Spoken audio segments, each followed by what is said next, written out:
Excalibur, le mystère de l'épée disparue. Dans une vallée perdue, au cœur des montagnes, se trouve un pays enchanté, le dernier royaume de Suisse, gouverné par le roi Arthur. Lui et sa fille, Ramona, vivent dans un somptueux château fort avec des douves, un imposant pont-levis et tout et tout.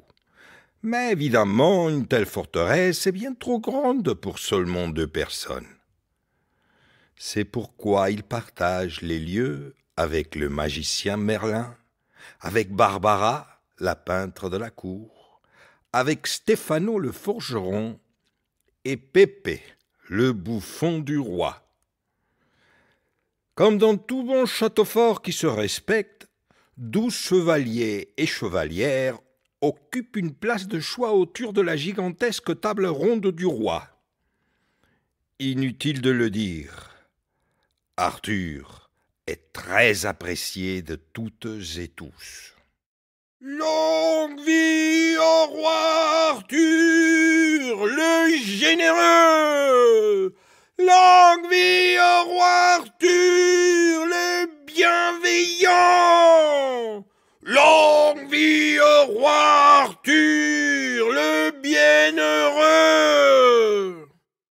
Et vraiment, sous le règne du roi Arthur, la bonne humeur a toujours été de mise au château. Toujours jusqu'à ce dimanche matin aux aurores, où la famille royale est tirée hors du lit par de terribles cris.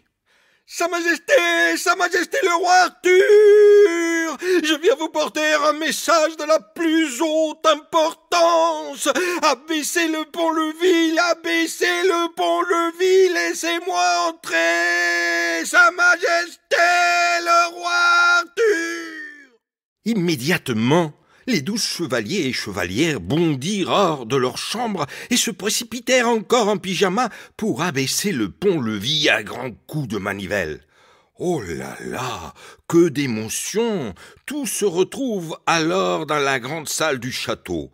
Le messager salue le roi d'une révérence avant de lui transmettre un lourd et imposant parchemin. Sacrébleu, je suis tellement nerveux que je n'arrive même plus à lire. Ne t'en fais donc pas, papa. Allez, passe-moi le message. Quoi? Ce n'est pas possible. Il est écrit que les renards violets sont postés à la frontière et se préparent à attaquer notre château. Mais qu'est-ce que tu racontes là, Ramona, hein? Les renards à la frontière, nous ne leur avons rien fait. Merlin, qu'en dis-tu? Que devons-nous faire? Eh bien, ça me paraît bizarre. Le chef des renards violets est pourtant notre ami, non? Aïe, aïe, aïe, aïe, aïe, aïe, aïe, aïe.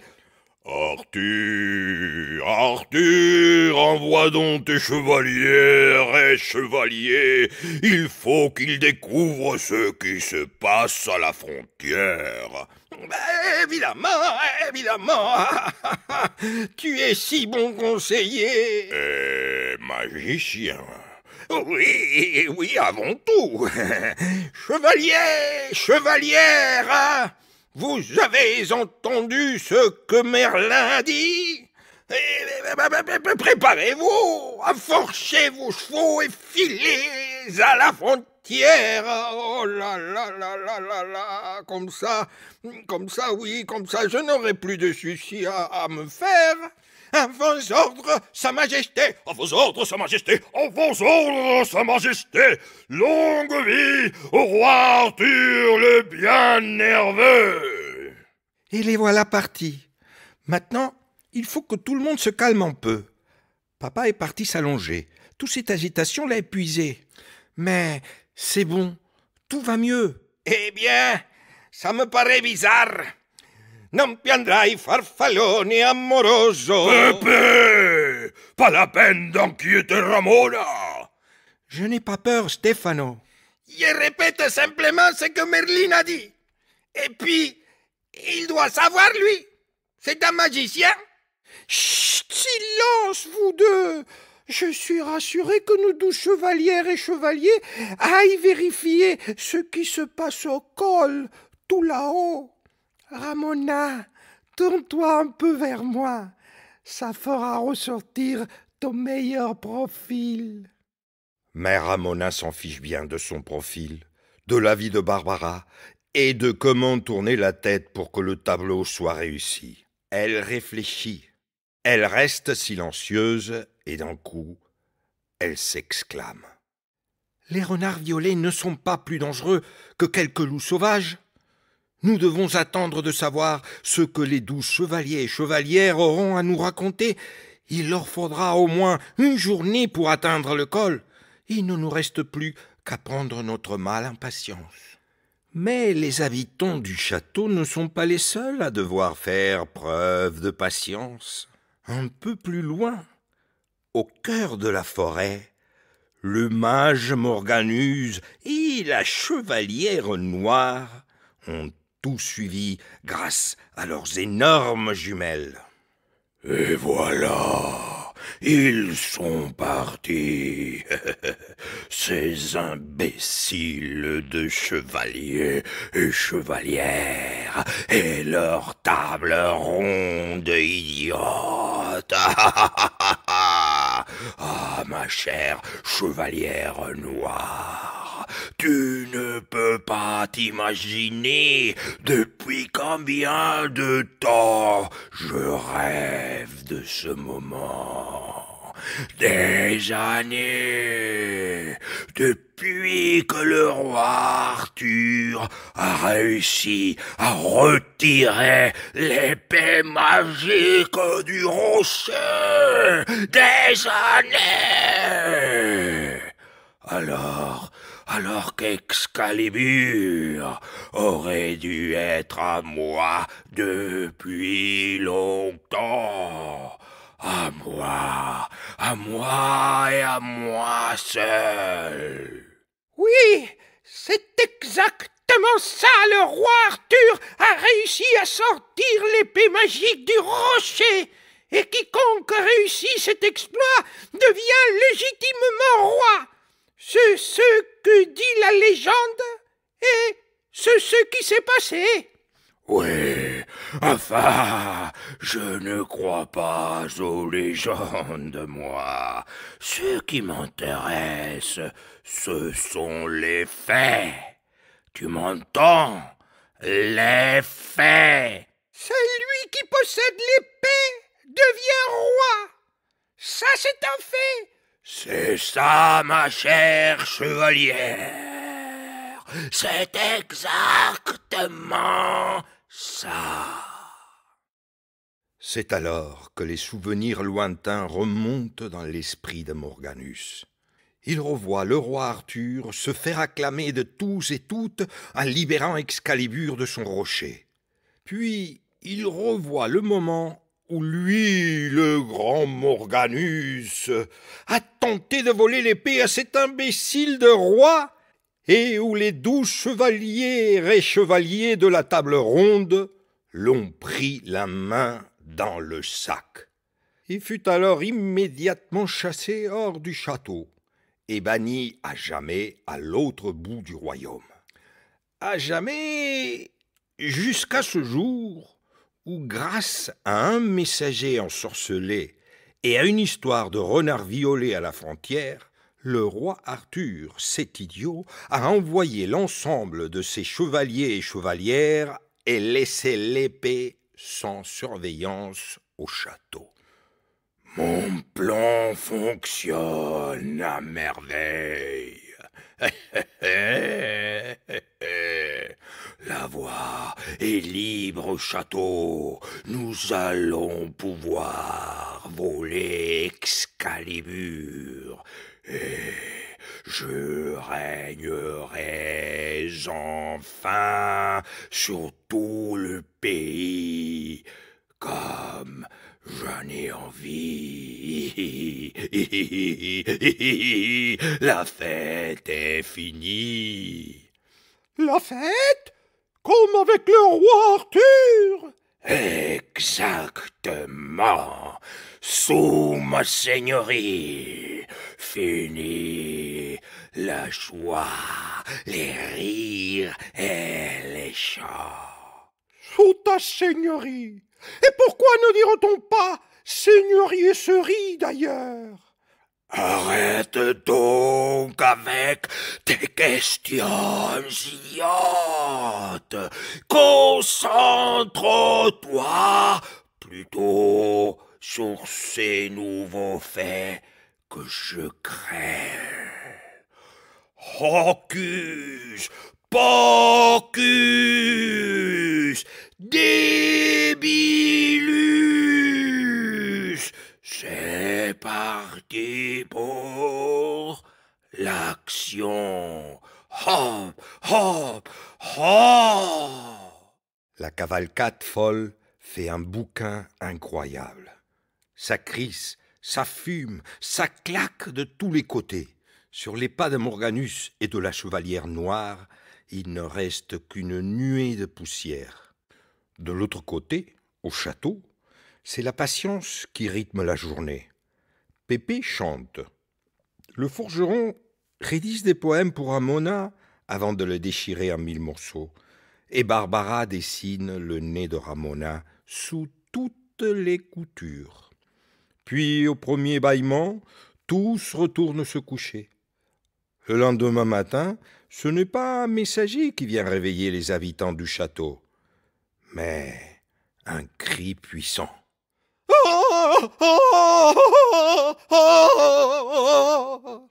Dans la salle du trône, Arthur est au sol, roulé en boule. Il est en pleurs et sanglote. Et que s'est-il passé? C'est quoi ce gros bébé? Moi qui voulais faire la grasse matinée. Oh non, papa. Bonjour tout le monde, venez maintenant tous en ronde. Papa, que se passe-t-il? Excalibur a disparu. On m'a volé mon épée magique. Merlin, qui ne dit jamais rien, et n'ouvre la bouche que lorsque c'est vraiment important, se baisse et découvre un parchemin à côté du roi. Très peu cher roi Arthur et sa descendance. Je vous ai volé Excalibur, l'épée magique. Je l'ai replacée dans son rocher et figée avec de la magie noire. Ainsi je compte reprendre le trône et régner sur le pays des sommets enchantés. Ah, ah, ah! Vous n'arriverez jamais à venir à bout de ma sorcellerie.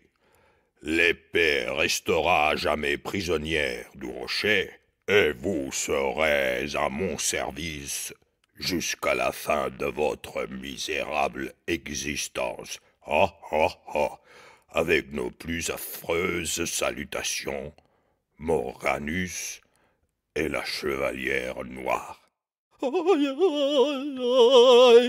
nous ne pouvons pas laisser Morganus prendre le pouvoir et s'emparer de tout le royaume des sommets enchantés. Mais que pouvons-nous faire? Oh, je n'ai plus de force, je suis épuisé. Aïe, aïe, aïe, aïe, aïe, aïe, aïe, aïe. Je crois qu'il faut, oui, il faut que je retourne, oui, que je retourne m'allonger un moment.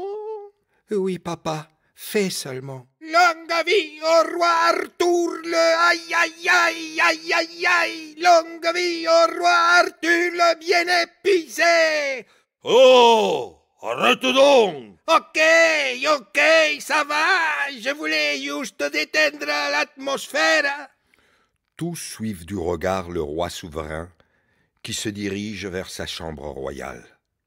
Ramona prend alors le parchemin et le relit une fois pour elle.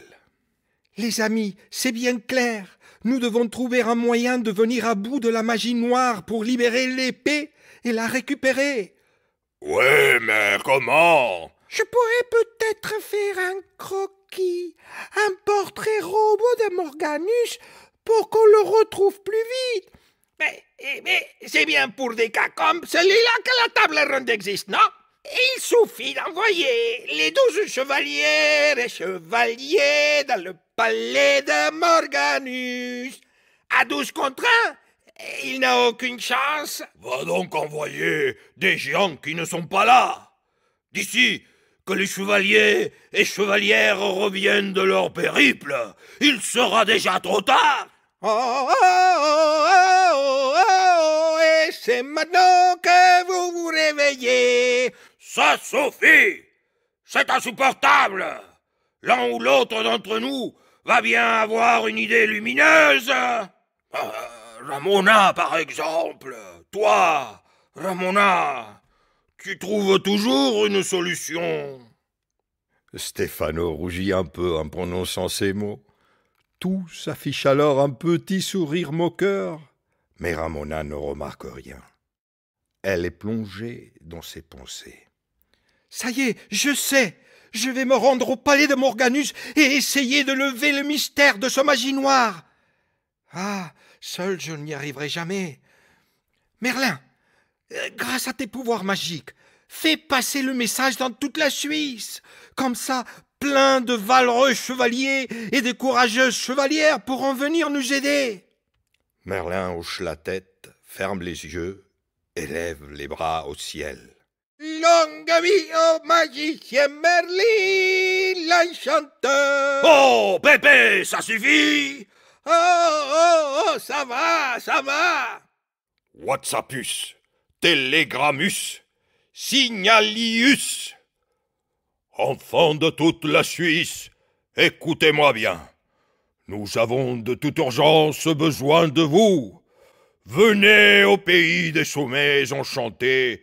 Aidez-nous à déjouer la magie noire du mage Morganus pour libérer Excalibur du rocher et la ramener au château avant qu'il ne soit trop tard. Vush, fush, transmitus.